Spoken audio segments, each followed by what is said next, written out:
I don't think the human brain can metabolize a catalog of everyone you could possibly fuck in a 50-mile radius. I just don't think it's ready for that. We have, what words of wisdom would you have for someone who has trouble developing friendships beyond the circumstantial? I'm over halfway through college, and outside of classes or school events, I don't really communicate with anyone. My interactions with others are always pleasant, and while I have the contacts of a few people, we don't speak outside of a school-related setting. I feel my issue is my general shyness is not putting myself out there and lack of confidence. In conversations, I'm aware that I'm probably socially equivalent of speaking to a brick wall. Dude, you're talking to yourself like a bag of bricks. You are already disparaging yourself. I can't figure out a way to say yes and to carry the conversation. I'm also hesitant to be the first because why are you laughing? The fact that they're treating a conversation like an improv class. Yeah. Yeah, no, it's not. I have a bad relation with my father. Yes, and I do too. And there's a prop in my hands. I am also hesitant to be the first because I have the assumption that the behavior will be perceived as weird, and I have no idea how I even start. Thank you in advance for reading and have a great stream. I'll start by saying that I think not a single... It takes so much trial and error in general. Like, you have to build calluses to that kind of discomfort to feel okay jumping into it. But, like, everyone's waiting for someone to start a conversation, I think. Simple. I will say, I feel like it's, like, literally like a skill bar. Like, the more you do it and you, like, keep going out and, like, talking to the Uber drivers, and then you just keep having these conversations, you get so much better at them. Like, you level up, like... crazy with it. Like, I really do think it's just like one of those things where you just got to keep doing it, keep trying, talk to anyone, start conversations when you get your coffee, all of that. I think that, like, if anything, I can point to the way in which my ability to do these things has eroded over time and tell you it's exactly because I stopped trying. If you stop, you will lose that muscle, man. Everything is it's a skill that you train, in my experience, you know? Yeah. But I don't know, man. What about you guys? How do you feel about it? Do you guys ever feel uncomfortable in conversations? You're such adept conversationalists, you know? No, I'm always excited to talk to new people. It used to be an issue though. I used to not be able to make eye contact with people back in the day when I first moved out to LA. Yeah. I eventually got over it. If you want to know honestly what helped me, it was drinking. Yeah. You know what? Because it broke that shell, and then I could repeat that sober. I do think optimization culture is making for a bunch of nerds. And I actually think that there is something to be said for the anthropological constant of drinking alcohol. I think that, now, I don't want to be like encouraging it because I don't drink, okay? Yeah. But also, like, if you are avoiding social situations because you think that drinking is going to make you age faster and be ugly or something like vain and dumb, I can tell you that I would much rather enjoy my youth than preserve it forever. You know what I mean? Like, if you're not having fun and engaging, I think that sucks. First of all, to that person, don't stress it. You're in college. You're not going to hang on to many of those friendships anyway, let me tell you. But I think the concept of a transient friendship versus a friendship that you hold on to is kind of like time invested. And so you have to find someone that you like doing kind of like everything with, and then make an effort to do a lot of things with them. That's how you create like lasting friendships. Also, kind of like the time invested in it. Everyone's waiting for an invitation to do something. Like, most people are really receptive to the possibility of going out and hanging, but people suck at coordinating and organizing. So, like, putting yourself in the position of being the organizer is such a buff. Like, I made a lot of friends once I started having people over for dinner. That was like a big thing because it just created a context for people to say what's up. Yeah.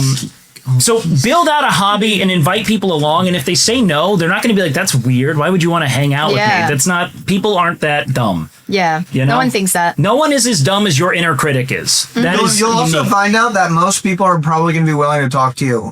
Most people are not going to be a bad experience when you talk to them. The worst that's going to happen is they probably aren't that talkative. Yeah.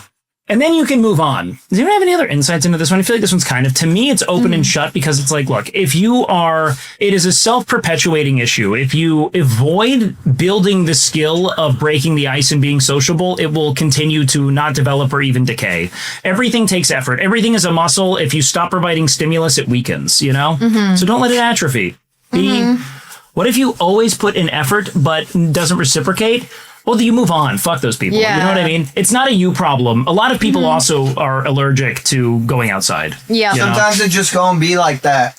Sometimes it do just be like that, for real. Yeah. It do. I agree. We don't ask when or why, but I wanted a game on Steam. I was so down bad, I learned how to do a mommy voice and got Steam games for 3 months straight. The guy was 47. Yeah. Okay, hot take. I don't think that this is unethical. Okay, reason being, chat, I think on some level, everyone got what they wanted, you know? Like, how else do I put this? Like, unless there was expectation of you meeting this person, you kind of had that, you had that relationship with him. Like, you were mommy to him. You gave that to him. You fulfilled that. No, we also do confessions. So, like, I'm going to give my insight onto the confessions 100%. Okay, then what's your thoughts on, like, OF models, like, having a team do the DMs? This is a really interesting question, in my opinion, because I do think on some level, to the lowest common denominator, it is actually like heinous because they really do believe that they're getting that. But I also think that there is a level of like people knowing the score, you know? But like if you pay to speak to someone and you are not getting to speak to someone. Oh, yeah, no. I mean, like, it's not, I mean, like, yeah, you're not getting what you paid for. Like, right. I also don't really consume it. So that's it's like hard for me to imagine because that idea doesn't appeal to me. Yeah, exactly. You know? I still don't think it's like an exchange though. Like, because like, okay, I go into the shop, I say, I want a coffee. They give me coffee. Like, it's like a transaction as like when you go see a stripper, right? And she's like, let me listen to your problems. I love you. Like, you know, that's not like I come in for that. I think it kind of depends on like to what extent is it identifiable that you're not talking to the person and to what extent does that harm the experience, because seems like it's pretty well known, and I think the people who are engaging with it are kind of just choosing to believe. They're immersing themselves. They're suspending their disbelief. They understand the reality of it. In most cases, there are some cases where they actually believe that this is true. That's tragic though. But also, have you guys seen the trend of like conservative, like old American men falling in love with AI girls? Well, have you guys seen it? It's really, so there was a man, I think in India who created a fake right-wing influencer who then launched an OnlyFans page, and he paid his way through like university doing and so it is similar with an entirely AI model. And it's similar with that with OnlyFans management because the guys were messaging guys from India.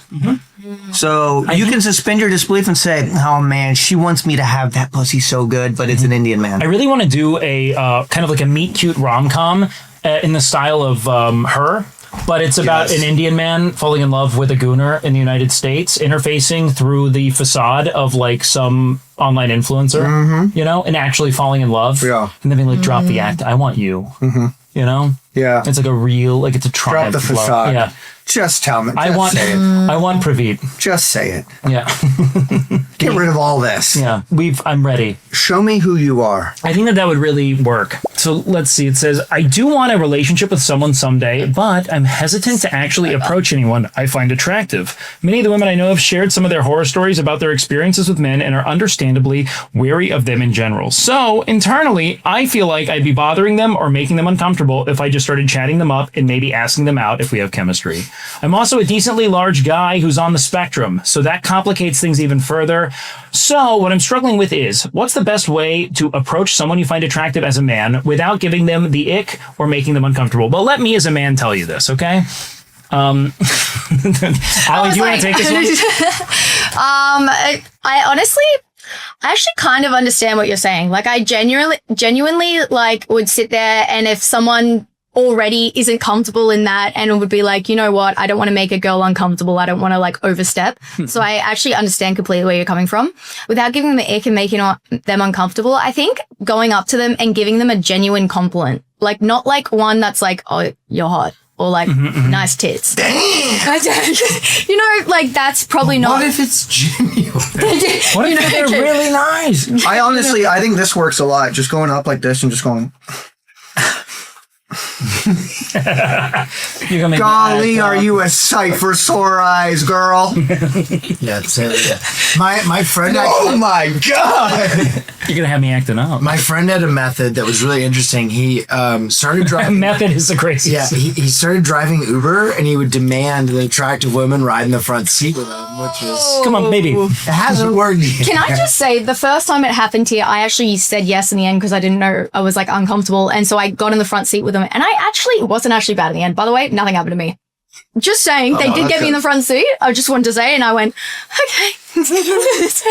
I guess I'm in the front seat. I think it also probably feels very humanizing when someone chooses to sit in the front seat, you know? So I think part of approaching women, honestly, no joke, is not in the approach, it's in the reaction to being turned down. If you approach a woman, If you approach a woman, let me tell you first. Ladies, please. If you approach a woman and you say something like, hey, I'd like to buy you a drink, or hey, what's your name? And they're like, and you go, sorry about that, head off.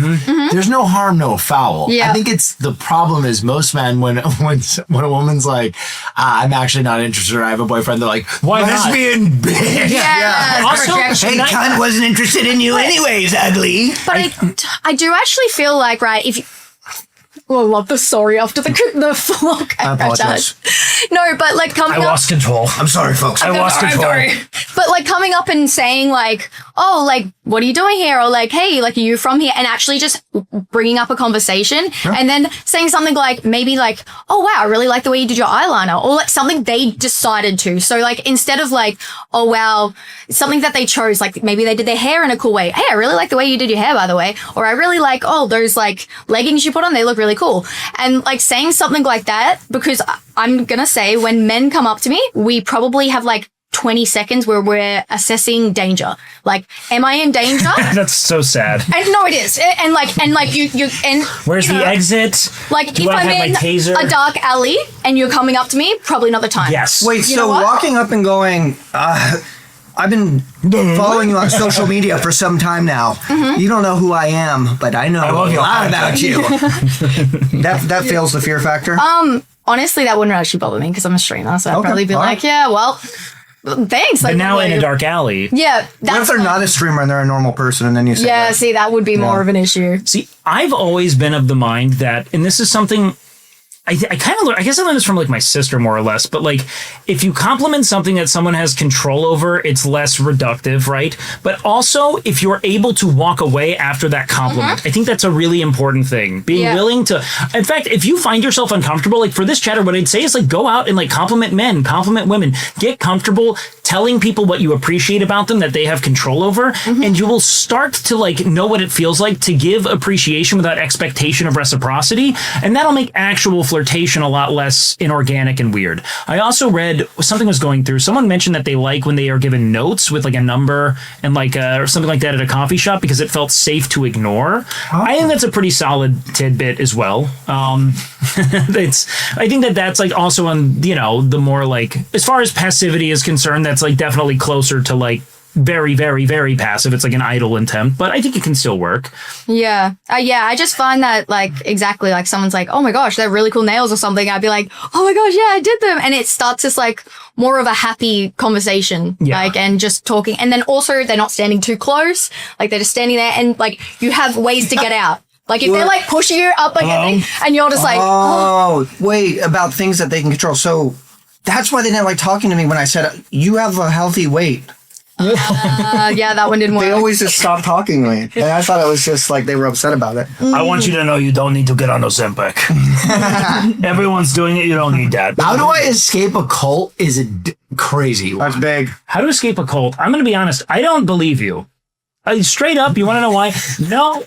No one in a cult, like they're letting you be on Twitch. Like they're not like really cracked down on that. That That's girl crazy. was in a cult that was on that TV show. One Tree Hill. Yeah, she was in a cult that whole time during filming. What cult was she in? I don't know, but she was in like she spoke about it and she came out about like trying to leave the cult. Oh wait, Smallville. Yeah, no. And like, wasn't that whole cult like kind of like Epstein adjacent? Like they were like bringing in like really young people. Yeah, do you remember hearing about this? It's like dark Hollywood shit. It's called like Thank you. elevation or something. No, I think I like how was. it also sounds like a like got evangelical Christian summit, Yeah. you know? Elevating to Christ. How do you escape a cult? Dude, I actually have no tips there. That sounds miserable. I think the fact that you already want to escape the cult, though, means that you can do it. Because the hardest part seems to be realizing you're in a cult. Yeah, I actually agree, yeah. I feel like that's the tough part, you know? Hey, transgender here, how do I stop being scared of social repercussions of coming out? I am so unqualified. I don't even know how to begin to tell you that, because I have enjoyed my entire life being the most generally palatable confluence of identities. I'm a white dude. I have no clue. I can only tell you that to find the people you love most and trust the most, and start there, you know? Yeah. And that maybe through their acceptance, you'll feel bolstered in whatever resistance you meet. But I would love to. What was the question? They were asking how they, as a trans person, can feel more comfortable coming out socially. Well, I think the good news about coming out as a trans person is obviously trans people don't feel comfortable in their skin before they transition. Mm-hmm. So whatever anxiety you face about your transition or being honest about your transition is likely going to be lesser than being where you were before your transition. Yeah. So you kind of have the light at the end of the tunnel to look forward to, that you're going to feel more comfortable in your body and be a happier, healthier, better adjusted person after you are honest about what you want and how you feel on the inside. I also think that I would look to wherever it is you can find queer spaces, either in where the city you live or online. Find individuals that are going to be able to help bolster and support that. Because like the more, let's say, like case studies you have of successful endurance of those kind of like resistances when you transition, I think are going to be really important, right? Any kind of coming out and like bringing to the forefront of your life what it is you are to people who might not be super, you know, used to or could just be resistant to it, I think is going to be really hard. I don't know how to meaningfully advise it, but I can certainly tell you that to find community that bolster those efforts, I think is huge. She'll stare at you the whole time you get her. She's been locked in on me. She'll just stare and be like, why'd you stop doing that? She's a good girl. She's the best. Hey, so confession is that I'm mid-30s, recently diagnosed autistic, and I have only had one short 6-month long-distance relationship 10 years ago. I don't really know how to go about finding a partner since I'm not only autistic, but also demi, and it feels like I'm looking for a best friend first, have the sexual attraction later. Meanwhile, everyone else looks for the attraction first and tries to build that emotional connection after. It seems like everyone is so quick to decide someone isn't a good fit. Oh man, this sounds like modern dating plight in a nutshell. Holy shit. I've had friends say they can tell in minutes if they're attracted to someone. That seems so strange to me because you don't know that person. I just am not able to build that connection with most people, the social struggles that come with autism. And if I do somehow start to build something, I run into issues since I don't have the experience people are expecting by this. I don't have very many close friends either. Also, none of them live near me and they're busy being parents or married, stuff like that. So I can't really lean on them for stuff like this. I mean, I can say this, like what you're saying is, I think, the plight of like online dating existing as it does, because the human body, I don't think is meant to like, I don't think the human brain can metabolize a catalog of everyone you could possibly fuck in a 50-mile radius. I just don't think it's ready for that. Like, it's like that completely short circuits things. I think you're someone who might be better equipped to make relationships slowly through your interests and hobbies if they get you out of the house at all. Like, dude, we went to a, not to say that like because you're autistic you would be into 40K, but I'd say that, you know, if you're into 40K, there's a chance. We went to a comic shop today, and like it was like a hobby shop, and there are like fucking 40 people just bleeding passion for this thing they love, with other people who feel that same passion. And I can tell you, there was neurodivergence in the building. People were coming up totally unannounced, being like, "This is the figurine you want." Don't even like. There was no fear, just pure, unadulterated love for the thing that they share in common with you. And I think that that's something that could at least give you comfort, right?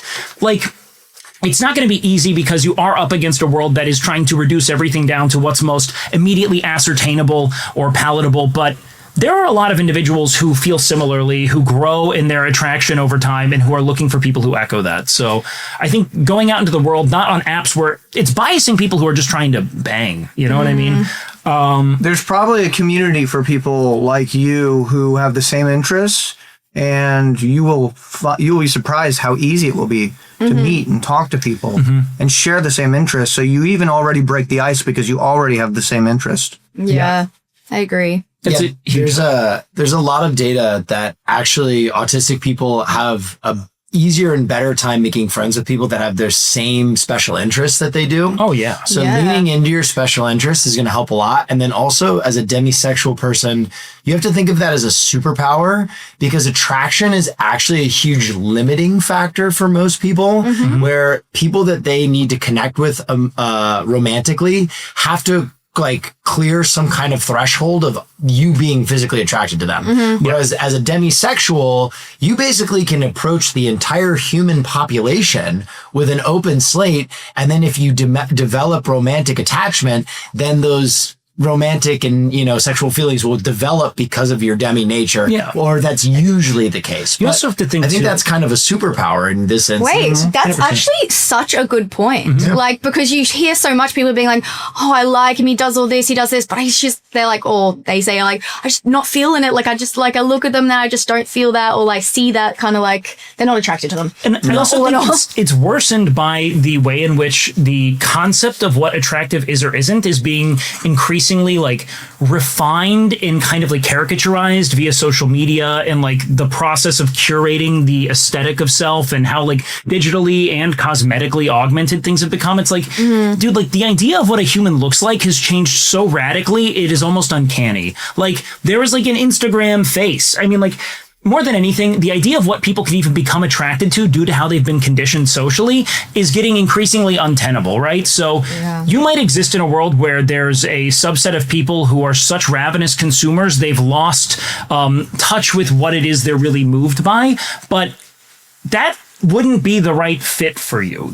I think that when you come from a unique place, you have unique destinations in mind, right? So don't fear the effort or like, moreover, I guess, the journey of finding someone that you really connect with, because for someone with a more refined kind of standard for intimacy and connection, that destination will be so fruitful, You wouldn't want to date someone who doesn't want to build that intimacy interpersonally. You know what I mean? My girlfriend died 6 months ago, and I've been having trouble getting into the workforce again. I've been a caregiver for most of my life now. It is some of the most fulfilling and heartbreaking work. I was caring for both my grandpa, grandma for about 10 years, and they both passed. My grandma on my mom's side also then passed, and I moved to look after her house and continue caregiving. I found a great person to care for here, Mary, and we quickly became friends. Usually, they aren't all around the same age, but she was. We could really relate well and have great conversations. Over the course of 2 years, we fell for each other. I stayed professional until my heart couldn't wait any longer. After dating for some time, they cut off all her benefits, and I asked if she'd like to move in to try to help out and move forward with the relationship. That's the background you need for the story. After so many people passing, I have to wonder if maybe I'm not very good at caregiving. Oh, I handled death fairly well, but her dying was different. I did everything I could and it wasn't enough. I know this isn't my fault, but these are thoughts that occur to me when I think about caregiving again. I want to help people. That's what fills me with joy. That is my passion. I fear opening myself up to that pain again. I'm happy to have given them some degree of joy. They truly enrich my life with stories and experiences and light and love. Oh, Wow. I mean, I have to say, this is remarkably heavy. And before I even begin to like delve into the full like contents of that message, first, I'm glad that you acknowledge on some level that you are interfacing with like falsehood, that like you have internalized in your mind that this is your failure, because it isn't. I mean, obviously in caregiving, you are taking on cases that have been essentially deemed like medically the irredeemable. Like the things can't be done. There's no meaningful intervention. So you being there to like give that kind of company and care and companionship ultimately is one of the single most meaningful things you could ever do, especially as individuals kind of look into the abyss and question what lies after. It's not your fault. They're so like, I think that if this is something that is truly wounding you, I don't think anyone would tell you to continue. This is something that you've given a great deal to individuals in a way that so few will ever truly understand. And you have to also mind the extent to which this maims you, So don't feel the need to press on if it's truly harming you. I think it's something they really enjoy though. Yeah. So it seems like something that fulfills them, but they're like worried that like maybe they're the reason, but like it's not at all. Like you're actually giving them so much joy in their final moments. Like you actually ending their life in such a joyful way is like incredible. Mm-hmm. Yeah. Also, like there's no you can't possibly give care better than I'm sure you did. There's to be present for an individual who's grappling with like obsolescence is like one of the hardest things to do ever. You should not feel as if you've ever failed anyone. You being there is more than most family members could ever claim they've done for like their parents, you know? Yeah. I don't know. Does anyone have insights into this, or is this just grim and challenging to metabolize? Well, I think it's impossible to escape survivor's guilt. Anytime someone close to you passes away, you're always going to feel very conflicted, and that's a very hard thing to process. I think the one thing you have to factor about not being a very good caregiver is most people don't receive any fucking care at all the entirety of their life. So the fact that you are already providing anything is a miracle, and something that the majority of the population will never experience at all. So it can't be worse than that. And I think anytime that you are mourning someone, the idea of putting yourself out immediately feels impossible. And then one day it feels improbable. And then one day it feels unlikely. And then one day it feels inevitable. And then one day you will again. Time heals all wounds. It's still very fresh. Give yourself time, a season to mourn, to find yourself again outside of a relationship, because when you are in love, two people become one. And when you subtract one of those people, you're a half person for a while until you rediscover your boundaries and your joys and your passions without that person. And only then are you willing and able to launch into a new relationship. Yeah. It's also about like metabolizing those experiences to the point to where your kind of like process for love is enriched by it. You know, I think that when you are in that kind of like more fractured or hobbled state, such as Will mentions, it's tempting to want to like fill those cracks with cement, you know, with some kind of quick patch. But like if you really allow the bone itself to heal, you know, it does come back stronger. You only improve if you're a conscious observer of your own patterns and like impulses. Every love should improve upon the past one, you know? What a difficult time. You are very strong, and the world is better for having you in it. And I would like you to know that, even if no one else is telling you that. Also, have you ever tried driving Ubers and asking girls to get front seat with you? That's a good icebreaker. Works 50% of the time. Yes. Okay, let's see. This one seems juicy. I think one of my coworkers might be in love with me, and I cannot tell if I'm being delusional or what I should do about it. Okay, in love with you is that's a big. Oh, let's see. They got a lot. No. This is a long one. So this coworker and I are friendly, but over time he started doing things that felt oddly investigative, like he has on multiple occasions tried to get information about me from my best friend. Not normal. How is she information? More like, what does she think about me? Is she seeing anyone? What's going on in her life information? My best friend has basically become an unwilling intelligence officer in this man's emotional war room. There was also one moment where he confessed something about me to my best friend where he was tipsy. When he was tipsy, I don't know exactly what it was because he stopped himself, but the energy was I have a monologue prepared and HR is the only thing standing between me and my truth.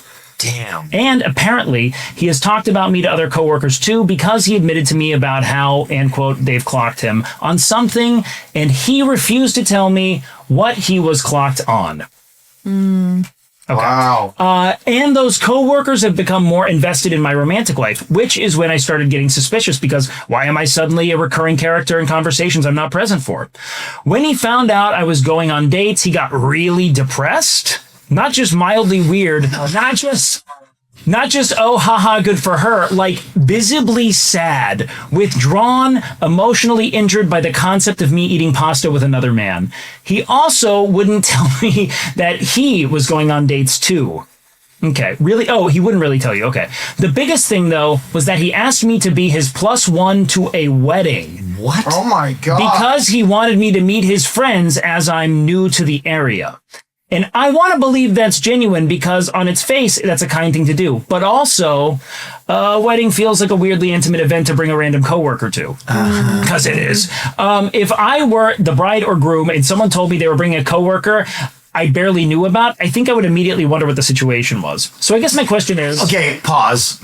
No, you can bring whoever the fuck you want to a wedding. Continue. It actually depends. Like, you have to pay per head. Like, if I'm having a Yeah, wedding, but if there's a +1 on the invite, there's a +1 on the invite. like, I don't want you bringing some random. Bring like a partner, but like, don't just bring like a first date. My personal experience, some of my friends have brought in wild people to weddings. What I think more than It's not like a anything... huge wedding tax, because like ours is like you have Wedding to, tax? like everything costs more. So like Australia is fucking wild. No, it's not an actual tax, but yes, we do. Our wedding tax. Fuck, I didn't pay any wedding tickets. They're gonna strip a license. Open up, boys. And so just so we finish this. Yeah. So I guess my question is, am I being unfair by reading romance into this, given that I'm new to the area and he may genuinely be trying to be nice? Or is it reasonable to feel that a wedding +1 crosses into something more intimate than normal coworker friendliness?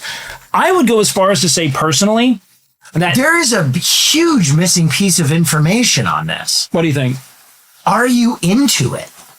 Oh, I Clearly think this not. implies not. Clearly not. Why would they be complaining then? Yeah, this Why are they doesn't sound like a complaining? positive message. It's because it sounds like she's okay. Can I be honest? Sure. If she wasn't into it, most women would immediately be like, "This guy's into me." Yeah. But the fact that she has doubt after all this is kind of like, Yeah, but if you're not like a super, like if you're, okay, say like someone who like doesn't get a lot of attention or doesn't have a lot of people, like would you be sitting there being like, oh, maybe not just assuming here, like you could second guess and be like, am I overthinking this? no, because Or if is it she not? wasn't into it, there's no fucking shot you even contemplate going to this wedding for a fucking second. You immediately go, no, I'm not comfortable with that. Yeah. Well, I think that the Because real if you're thing... like, well, hold on. I on think its that's... face, it's a nice thing to do. I'm meeting people in the area. What? Come on, shut like, the fuck up. I think that's the... No, shut up. Oh, I can't wait to meet some Nashville locals at a wedding. Yeah. No. Well, I think that's the more interesting part is like, I personally don't know a lot of men who would invite someone to a wedding they weren't trying to court on Yes. some level. Yes. That to me is never a very platonic maneuver. I would rather go alone than to bring someone that I didn't want to like... Correct. What if Yeah. they're friends, guys? Like, what if they're actually No, really good friends? That's romance And then- movie bullshit. Yeah, and like you know, like you're really good friends with them, and then they turn around, and then you're like, wait, could this guy actually be into me? Because if they're into me, I've got to shut it down. But if they're just being friends, then like That now is it's the all plot of a 2000s romance movie. Where it's like, Jessica Alba's my best friend, and my buddy's getting married, but I need a date. Oh no, am I into her? Oh, But my ex shows up at the wedding too? no, I think that this is... I think that to read that this is... No person is inviting someone to a wedding out of coworker friendliness ever, in my experience. I don't think it happens. Maybe in niche instances, but all the context provided, I think that it would be insane to assume that this guy doesn't like her, right? Now let's think they're both like females, co-workers. My female friend, who we're both straight, invited me to, which has happened. I've been a +1. Well, that's a different vibe altogether, though, right? But like that's, you know, friends. Because I think the difference is that when you present someone of your preferred sex to a group of friends at a wedding, it is read as, this is someone I'm intimate with. This is some kind of romantic partnership, potentially. Not to say that has to be the case. I just think the implications of it are... Let's put it this way. If I'm going to a wedding, all of my friends growing up are there, I wouldn't want to bring someone that I have to explain every joke to, handhold through every conversation, you know, especially if I'm not interested in them. Do you know what I mean? I'd rather just hang out alone and chill with my friends than have to be chaperone to their experience, you know, and ensure that they're... Well, let's answer her question. Okay, yeah. Yeah, this guy is into you. Yeah, this guy's definitely into you. No question on my mind, at least. I once dated someone from my workplace, and I'll tell you right now, from frame one, it was liquid heat. You know. It was also one of those things where it was like the taboo only added to like how much friction there was. Like every fucking lunch in the workplace, it was like, what are you... Dude, puzzles dropping. This feels more scary than love, IMO. Yeah, wait, puzzles, are you interpreting like obsession, perhaps? I think that it's incredibly cowardly and backhanded to insist that it is just so you can meet people. I don't respect men who don't wield their intentions meaningfully. Like if you want to take someone on a date, don't masquerade as if it's this grand social service. You know what I mean? I feel like if it's at work, you have to be careful of assuming someone likes you before confronting them because it can mess up the workplace vibe. Yeah, I mean...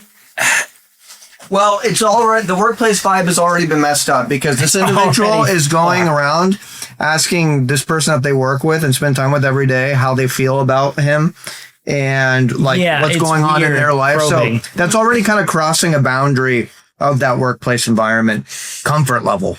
I also think that whoever wrote this should take a creative writing course because they have a talent. Yeah. You worded this so beautifully. I was involved the whole time. I wonder if, like, it's the wrong approach, because I could imagine myself just being like, oh, yeah, they maybe like me, but it's not my problem. They haven't said anything, so no, my problem. I'm going to keep doing me and keep doing whatever. And then, like, if they turn around, they go, oh, well, I like you, then I shut it down. Otherwise, not my problem. Also, you have that over there, I'll be over here. If things get weird, you could always just drop fake boyfriend. I'm going to be honest, like, you know. But, like, I just don't think too much into it. Like, unless they say it, it's actually not your problem. Yeah, like, true, yeah. Just, like, literally, that's your circus. You don't owe them anything unless it gets to the point to where you're actually uncomfortable being at work on a day-to-day. Zynga, guilty. Yeah. You're doing nothing wrong. Hang them. Like, that's what I would truly think that. Like, I know I've been in that situation. I'm like, you know what? They've never said anything. And so I'm just going to keep doing me. Yeah. So it doesn't matter. Yeah. I mean, it's his cowardice and discomfort that's doing that. So I say fuck that. This is interesting. Hold on. Will. Yeah. Okay. Yeah. This is hearkening to you here. Will Neff has a term. Wait, hold on, let me peacocking. Will Neff has a term which I highly relate to, a straight peacock. When I meet women, they think I'm gay, or at least bisexual. Yes. I'm confident to say I'm straight, and I have no issues. I find it flattering. It's almost a code switch, and in a way, it helps me wingman my boys. Women feel more comfortable thinking I'm gay, while my friends go on and continue pursuing women I helped with. On my part, it never gets flirty and grows into anything. Any advice to better my game? I have no intention of being super macho or bravo, by the way. 07. For those in the room who are unfamiliar with peacocking, it's a term that I have created, and it's kind of the bravado that like 80s and 90s wrestlers had. They were very comfortable wearing bright colors and spandex while still being like, ooh, yeah. You and me at the Silver Dome again. Ooh. That's a good and I think that there is a whole large demographic of men that have had to kind of bury the expression and their flamboyance because they're nervous about being grouped in with homosexuals. And ultimately, I think what you have to realize is it doesn't matter if you're grouped in with homosexuality. Like, this is your superpower. I think that fear is something that is alleviated with such a quick conversation, and being hit on by men is something that isn't going to wound you at all if you're not gay. Awesome. Right. Yeah. It's very flattering, in fact.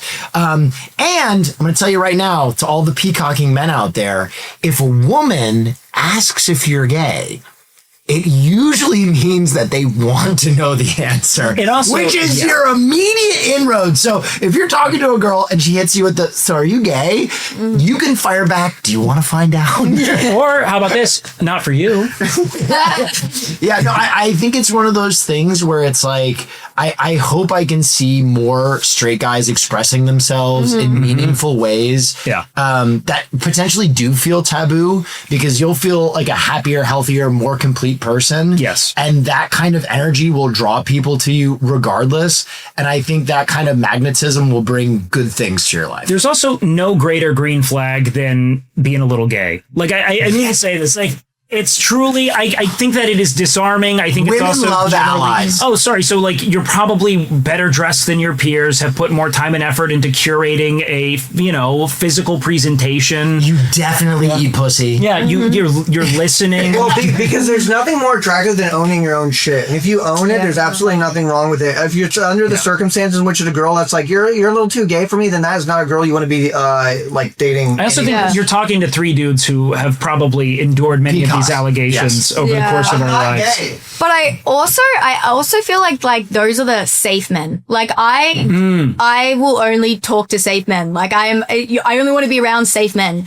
And Can then you define a safe man for the a safe chat? is that like literally a guy who's just like peacocking. Like literally like he's being himself. He's being and then like he's not just like putting an act on. It's you can feel he feels genuine. He's like and then like he kind of might come across as like seemingly gay, but it's because he's not doing like the typical like all over you kind of man stuff. So like you sit there being like, I like how if you're not getting like harassed, you're like, is this guy gay? yeah, like, Come on. I'm like, He's so respectful. Told me to smile. This is crazy. You look prettier when you smile. Yeah. Why aren't you? I think I legitimately think this is if you're saying that it doesn't get flirty. I'm personally a big fan of, and tell me what you think of this, okay? One thing I've always done because I'm a little, I'm a little like, I guess I've always felt a little incapable of conveying some point sometimes. So if I'm hitting on someone, I'll kind of be like, just to be clear, I am hitting on you. I don't know if you feel about that, but I'm hitting on you right now. no, that's such a cute flirt. Like That's great. Like I'll clarify to be like, and in case it isn't clear, I'm totally hitting on you. I don't know if you're okay with that. If you're not, let me know. Wow, that's very sexy consent. Yeah, I actually think that's like, that would work so well. Like, and be like, what? Yeah. Because then you know, because if they're interested in you, I don't think that's gonna, because you're telling them that you're into them, you know, which I think, especially if they think you're gay, that might help them clarify pretty quickly, you know? That is another conversation I would like to have with a lot of young men. I think a lot of young men in particular think that like early consent or continual consent is like a mood breaker where you're like, oh, I want to touch you now. I'd like to kiss you now. They think that women are going to be like, oh, ew. But it's usually the exact opposite in my experience, where like the more confidence you have in the action you'd like to take, like even when you're in bed, if you're like, I would like to spit on your back right now. Are you into that? And they're like, I would love that. Like, everything that you do should have a line of consent, and there's no barrier there, because especially when you're getting to know someone intimately sexually, like going through all of those levels of consent will only further educate, like that communication will make the experience even better. Also, moreover, now because this individual has gotten the sense that you are not going to do anything without first confirming, they are so much more comfortable being present with you because they're not actively anticipating how you're going to transgress these boundaries. This honestly makes me so happy. I had this conversation with my chat about it, and they're all sitting there going, no, you don't realize what it's like for a guy. Like, that's such a turn. And I'm like, guys, I'm telling you, because you sit there and you're like, oh, okay, my guard isn't so up because I don't know what the fuck he's going to do next. Like, I don't know. So you can't be present. You don't want to be a wild card in bed. Yeah, no, you don't. It is, I know, but what sucks is that there was a time where men's only true, like, sexual education was from, like, their friend's weird older brother. And who was like, 007. porn. Yeah. All porn. Like, that's when they were porn, like, where it's like, okay, yeah, so I just need, it's time to fucking... All right, we've kissed, and now it's time to strangle him. Now we're choking. But yeah, dude, did you see that I got into like, I was up one day on Twitter for like a solid 6 hours just fighting with the Incelverse about this because they'd be like, oh, I did. It was after it was after the toast stuff, and I was like, I really like dug my heels in on it, and I was like, it will never be a turnoff to ask if you can do something. Yeah, like ever. If you do it with enough like yearning in your words, do you know what I mean? Like, I like to do it with a Jackie Chan accent. It hits differently. Can you show us? Yeah. Hey, I was wondering. It's me, Jackie Chan, by the way. Just wondering if I could. Implied consent never exists, by the way. Unless you're with a partner you've been with 1,000 times over and you guys have your own kind of rhythm, you will never have truly implied consent. Just ask. If you ask with enough enthusiasm and intention, I think. What do you do? Would that be a bad thing? Do you think that it's honestly better? Like, I'm telling you so much that it is, because you sit there like, oh wow, like, and like he cares about how I feel. He's not just doing what he wants. He's actually like wanting what I want as well. Like, that matters. Yes. Yeah, and if that means I'm gay, then so be it. I've not been in a romantic relationship in almost 10 years now, and honestly, it's been wild, slowly easing back into things. I'm in therapy, etc., so I'll keep this within y'all's scope, don't worry. I'm curious if there's any brute force... Okay. Brute force methods. Yo, Bill Vaughn, give me the vibe! Dude. Thank you, kid. I appreciate that. Stiff golf clap. Any brute force methods or tips y'all have for someone getting back out there after avoiding dating for so long via school and other distractions, especially post-COVID? I feel mentally stronger than ever and have a solid sense of self. Now it's just flexing those social muscles I haven't really been stressing for a while. Any advice is appreciated. A part of me doesn't want to rush things, but also I don't want to beat around the bush any longer. Wow. Okay. Well, you already got a strong sense of self, so you already got that going for you. Just go out, have conversations, have a good time. You don't need to go out and have any conversation with a primary objective. You might be surprised at what happens when you just go out, have a good time. Literally what I was going to say. Take that confidence. Don't come in there being like, oh, you know what? This is going to be like my forever partner. I can't stuff it up. I can't. Just go in there and like have a conversation, talk. This might turn out to be a really good friend. It might turn out to be something. Just go in there and enjoy that. Like, Thank you so much. That's such a big deal. Oh my God, we go with a 20! As much as I hate it, there is such an advantage to being a receptive conversationalist and people person. Like, when I was in that rhythm, the quality of my life was significantly greater because I was always making a new connection. And I realized I was fatigued by it because, like, you know, you're always stressing that muscle.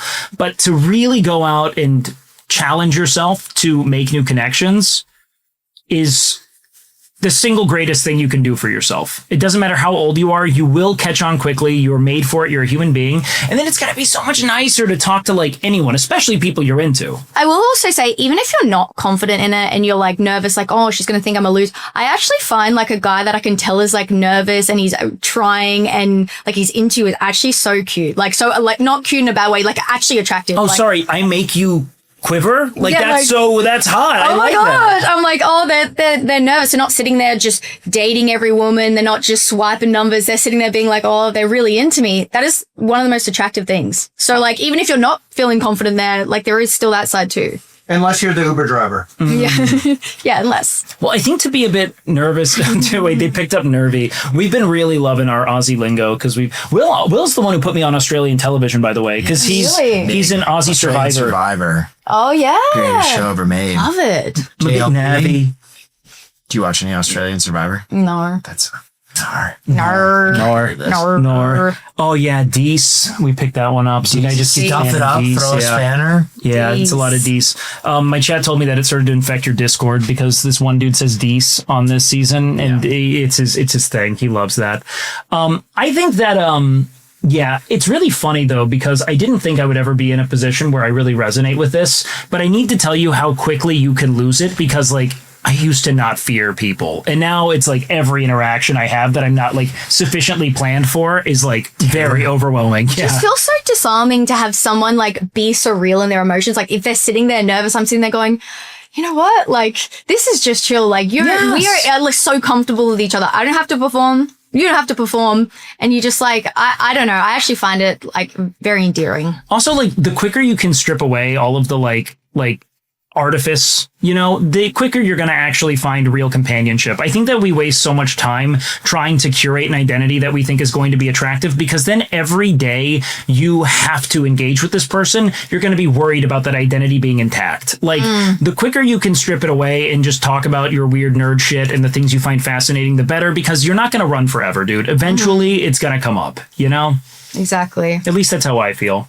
Exactly. William Nefferson, I think I've gone too cold Tofurky on porn. Like, seriously, dude, now I'm attracted to spines. What do? I live north of the Tropic of Capricorn. Should I watch a little bit of ethical local pawn? Or maybe do you have erotica Rex? Or should I make a more drastic change, like maybe migrate south or anywhere colder to Beaver Island? And when I see some bareback, I just want to put my head in a hole. Wow. Okay. Well, it sounds like right now you're a danger to yourself and others. Yeah, so maybe a little bit of ethical erotica. You got to let out some pressure. This is the whole thing's gonna blow if you don't. Yeah, getting a hard on from a spine is. Wow. Kind of impressive. Yeah. I mean, maybe this is just what you needed. You know, maybe time off has allowed you to appreciate more things. Can I just ask, what's a spine? Like the back. A woman's spine. Like your spine. Yeah. He's getting turned on by women's backs. Yeah. That's not even that far-fetched. Like, yeah. Big spine girl. I've seen like a man's back, they've been like, wow, it's a nice muscular back. Yeah, but well, this is more specifically the bones. Yeah, but like a woman's back, like if they're quite like slender, you can see like that's like quite a, you know, A spinophile. Hey, an attractive looking. Hey, everybody's got something they're into. Hey, yeah. Also, like, you know, erotica works. Read. I think it's fun. I That's prefer it. Yeah. Get into become like a book talk girly, you know? Who knows? I think we have time for maybe like one more here. Let's break into this big old meaty one. What is this one? that's a big meaty one. Okay, let's see. I am, someone Yeah, wrote, let's crack this and then watch the end of the Spurs game, which is only a 3-point difference, quarter 4. oh my God. Yes. You can also go and do No, that. it's this the is end like of the third quarter right now. We have an intermission. yeah. So we have, by the way, someone said, Wake, as a man, can you please give Allie advice on how to finally get a man? Chat is worried she'll never get a date. Wow. Give me advice. to do, Give me advice. most important thing here is to, let's just say you need to give him your money. I need to pay them. I think that, Feed them spaghetti. first of all, you need to get in the front seat of the Uber. Okay. Compliment their The best men are driving. I don't. You do not have a. I think. Are you just picky? You know, like rightfully so. Yeah, but like, why would you just want to date anyone? Like, Yes. No. I'm so happy being single. It's crazy. I would never Exactly. want to force a relationship unless it was like truly sensible. But You know I what don't mean? need anything. Like, need anything. I want to be with them because I want them. Like, you know. Yes. Like, you know, like I don't need anything from them. So like, Yes. I also like if it's like, you know, like maybe or whatever. I want a fuck yes. If it's not a fuck yes, it's a fuck no. Yeah. Well, Like- no, because like why? Because like. The idea ultimately is that if my life is independently fulfilled and I enjoy what I'm doing, then companionship isn't a band-aid I'm using to make up for an absence of like rich inner world and human connection, you know? Exactly. Like I think that that's when it gets tragic, is when your relationship exists solely as a like. And I think it's common, especially in like the United States, for people to feel like they need to be in a romantic partnership because so many people splinter off and they go get a house in the suburbs and they stop hanging out with their friends, you know? So you feel like your only social vehicle is through that kind of connection, right? But I don't think that that's the case. I think that if you build a rich community of individuals who share, you know, like passions, perspectives, the idea of needing romantic intimacy isn't as important. So then when you find it, it's actually elective. You're really choosing to have it, not scrambling to have something to, you know, entertain yourself. But I'm 23F and I've always been pretty emotionally stunted and uninterested in dating, probably due to childhood trauma, and also just generally have never really had guys interested in me. My junior year of college, I finally decided it was time to at least have my first kiss and went on a date with a guy I met on Hinge. I went on 2 dates with him, and on the second date we kissed. And he also gave me out. Lol, okay. Wow. Whoa. A lot of firsts. Honestly, it wasn't great. Oh, okay, in hindsight. But I wanted to keep going out with him to get some experience under my belt. We planned a third date, but then I got sick, plus it was finals week, so we postponed to after spring break. Turns out this illness became the absolute worst case of strep throat I couldn't have ever envisioned in my worst nightmares. I literally couldn't swallow without feeling like my throat was a cheese grater. I slept face down because it felt like I was going to choke on my own saliva if I slept on my back. It was so sick. I was so sick I had to stay home an extra week from college. In the end, the guy never reached back out to me after spring break to even reschedule the third date, so that kind of sucks. He infected me with strep throat for my first kiss ever and then ghosted me. LMAO. Wait, did you get strep to pussy? Because he could have, like, he ate her What out. is strep to pussy? I don't know, strep throat down there, strep to pussy. Can you get strep pussy? I don't know, but like, Is that that's is it conveyable? like, strep? she said they kissed and The he ate first me out. ever case of strep pussy. Well, maybe they Doctors. maybe they kissed afterwards again, and that strep came. Can from I ask? that So you said I kept vaginal getting strep. I kept getting recurrent strep throat for months afterwards too. Can I ask, did you get this tested? Because this kind of sounds like mono. Like I got mono when I was a freshman in college from a stage kiss, like a real man, and I've never and that's exactly how it was. This is you might have gotten mono. Nothing bad will happen if you go get tested. It'll be a good thing for you and your future. So sorry that happened. Yeah. Then that summer just went. I thought my health was on the upturn. I developed a 12 centimeter benign mass in my boob. Oh my God, which had to be surgically removed due to the size. I, at 21 years old, had to get a breast lift because even once the mass was out, the left was sort of a saggy boob of a 90-year-old woman because of how much the mass stretched out my skin and displaced everything.